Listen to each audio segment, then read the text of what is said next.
Good morning students. अभी तक हम लोगों ने कंपलसरी इंग्लिश की 2 पोइम्स फिनिश की हैं। One was Sam of life, the other one was animals.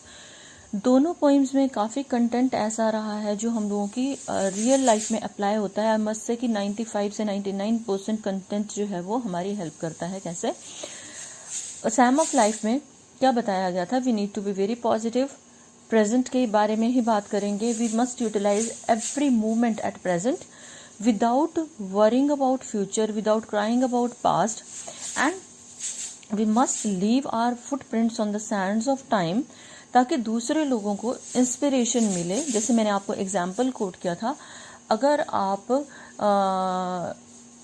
Doctor APJ Abdul Kalam का जो है विंग्स ऑफ फायर पढ़ोगे या फिर महात्मा गांधी जी की ऑटोबायोग्राफी पढ़ते हो या किसी भी इंसान की मोटिवेशनल स्पीच सुनते हो जिसने बहुत ज़्यादा संघर्ष किया है, so we feel like the way they lived और the way they are living, we can also live the way in that very way. So मैंने आपको सबसे पहले इंट्रोडक्टरी में एक ही चीज़ बताई थी कि टीनेजर्स को वही कंटेंट दिया जाता है, वही कंटेंट उनके सिलेबस में इंट्रोड्यूस किया जाता है जो उनकी डेवलपमेंट में हेल्प करता है, जो उनकी ग्रोथ में हेल्प करता है, जो उनको मोटिवेट करता है।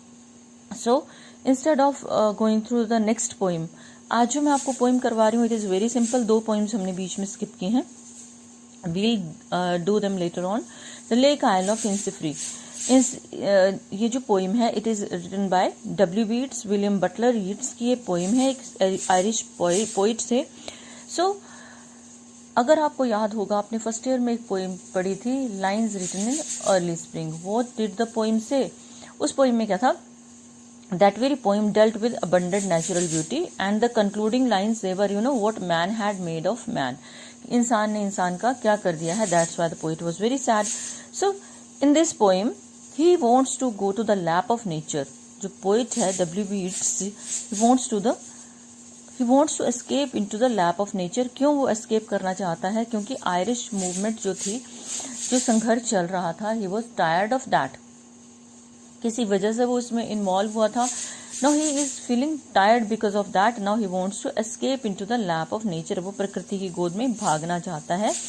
And he was a follower of romantic poets. Romantic poets कौन से पोइट्स थे? जिन्होंने प्रकृति की डिटेल्ड डिस्क्रिप्शंस दी हैं। और उसमें क्या है, उसमें कुछ एक पोइट्स हैं जिनके नाम आपकी बुक में दिए हैं, जैसे स्पेंसर है, शेले, कीट्स और ब्लेक है। तो वो जो पोइट था W.B. Yeats, he wanted like a large number of movements were going on, बहुत कुछ चल रहा था आयरलैंड में, but he felt like instead of being a part of all that, I must leave this each and everything here in this town and go to the lap of nature. वो कैसी जिंदगी चाहता है, उसने उस चीज को पोइम में बताया है। The poem was written in 1892 and was inspired by a famous American poet, and it expresses his desire to get away from the dull city life. उसको city life dull लगती है, and find peace in the lap of nature, and he wants to stay comfortably. वो आराम से कहाँ रहना चाह रहा है? In the lap of nature. He was living in London. He would often long for the quiet. Quiet होता है शांत. Pastoral is a setting where you'll find greenery and tall trees.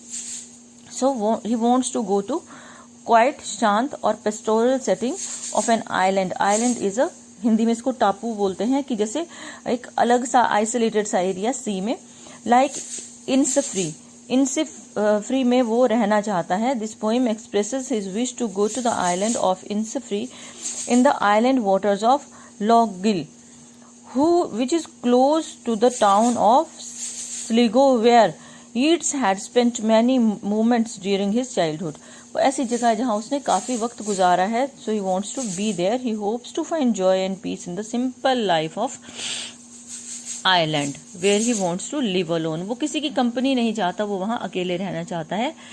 वो क्या चाहता है पोइम में, उसने क्या एक्सप्रेस किया है? He would build a small cabin and sow beans and have a beehive for getting honey.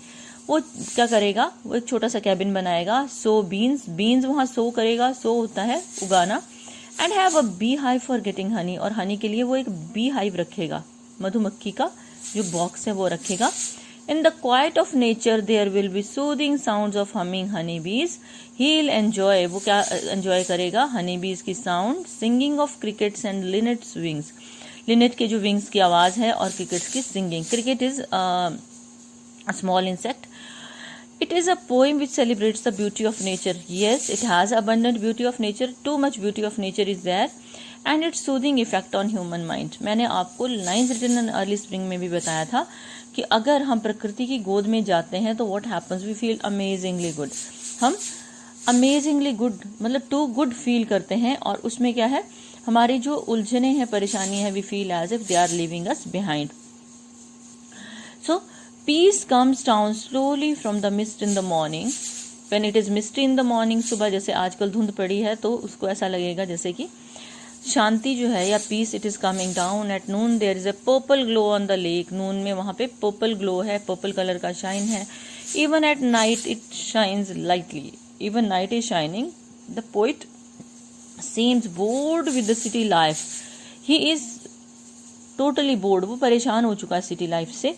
When he refers to the pavement as grey. जब सिटी की स्ट्रीट पेवमेंट को वो ग्रे कलर का रेफर करता है, which is a dull colour, जो कि एक डल कलर है. And he longs for the gentle sound of lake water and he wants to listen to the sound of lake water. अगर कभी आपको कभी मौका मिले जहाँ पानी किनारे को टच करके वापिस जाता है और शांति है, तो just listen to that very sound. That is very soothing and pleasing, very calm sound is there. Even in the crowd, when it is crowdy, जब ज्यादा भीड़ है, and the noisy surroundings of the city life, जब चारों तरफ शोर है, what he cherishes within his heart, वो अपने दिल में क्या enjoy करता है? The gentle sound of the lake water striking against the shore, कि लेक वाटर की जो साउंड है वो शोर को किससे टकरा रही है और वो उसको enjoy करता है. The poem is rich in images. इसमें बहुत सी images हैं which convey the beauty and quiet of nature, जो nature की beauty को बताती हैं. And these contrast with images of the city. और उनको contrast किया गया है city images के साथ. उसमें क्या क्या है, क्या क्या उसमें बताया गया है? रोडवेज है, पेवमेंट्स के कलर के हैं, डल, नॉइजी और क्राउडेड अर्बन लाइफ को बताया है.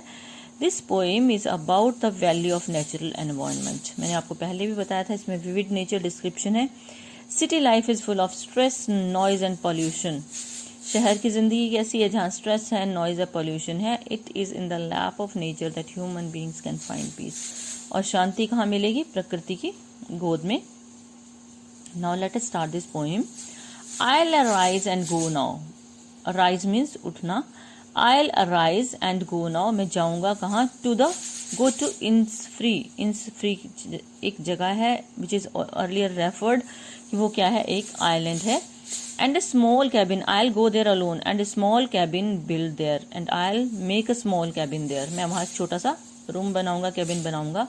कैसे बनाऊंगा? Of clay and vittles made. Vittles और clay, मिट्टी और पत्थरों की सहायता से मैं उसको बनाऊंगा.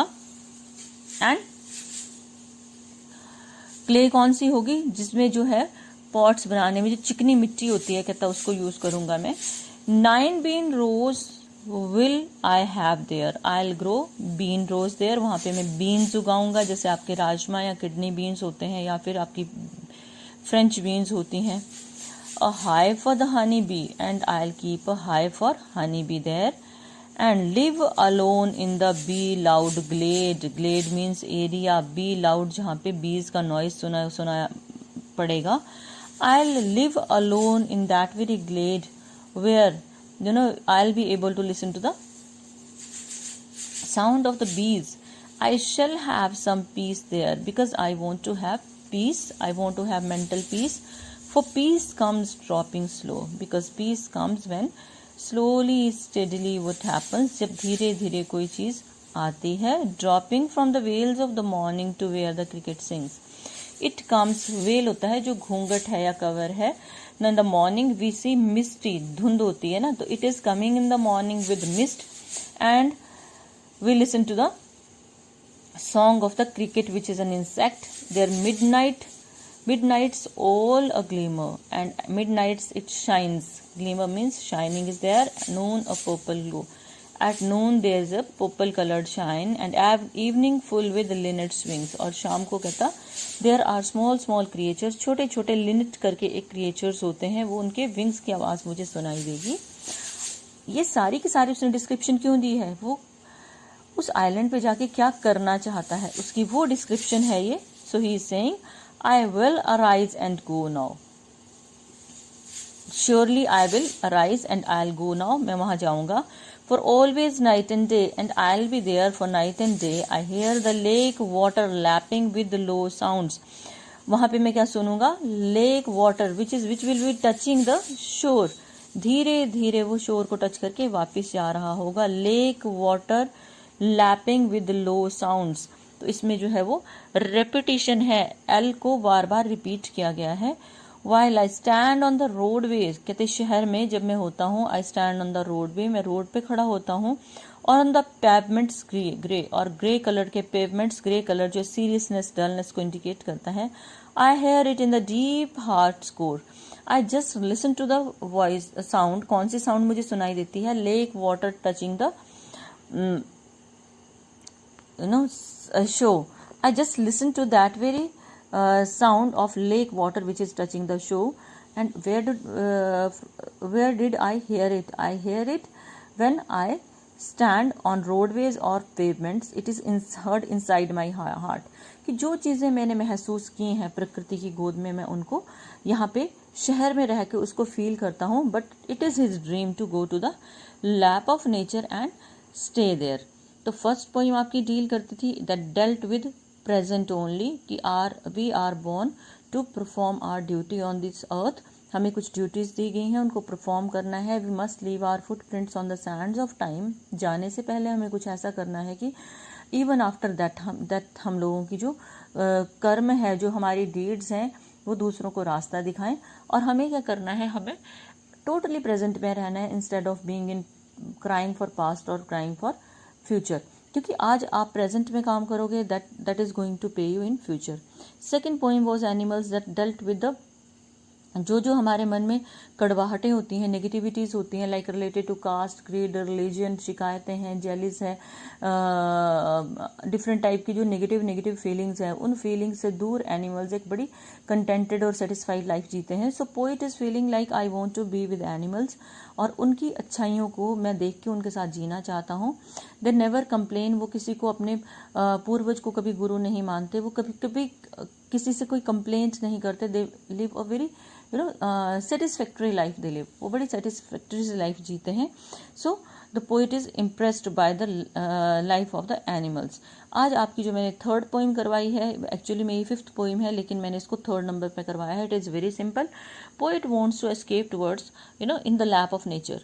ही wants to live there, he wants to enjoy each and every moment there, क्योंकि वो परेशान हो चुका है जो जिस सिटी में वो रह रहा है। He doesn't want to be there, he wants to escape, वहाँ से भाग के। He wants to live in the lap of nature. So today what will you do, एक तो आप ये पोइम रीड करोगे और साथ में आप क्या करोगे, इसके जो क्वेश्चंस हैं